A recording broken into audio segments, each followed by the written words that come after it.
Quick reading for December the 27 to December the 28, Earth signs. Meron ditong hindi papayag na hanggang dito lang tayo. Merong hindi papayag na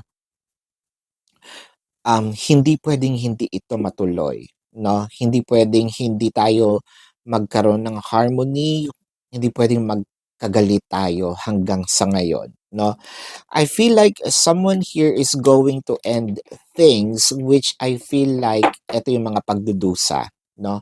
Pagdurusa because of, um nagdudusa kasi merong third party, nagdudusa kasi, nahihirapang makipag-communicate.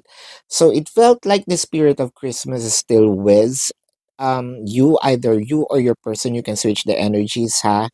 What I'm reading is the dynamic naman.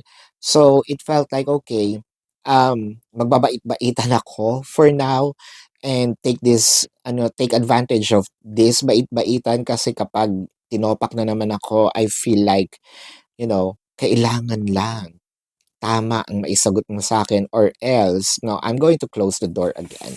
This is your quick reading, Earth signs for December the 27 to December the 28. Predicting future is my purpose.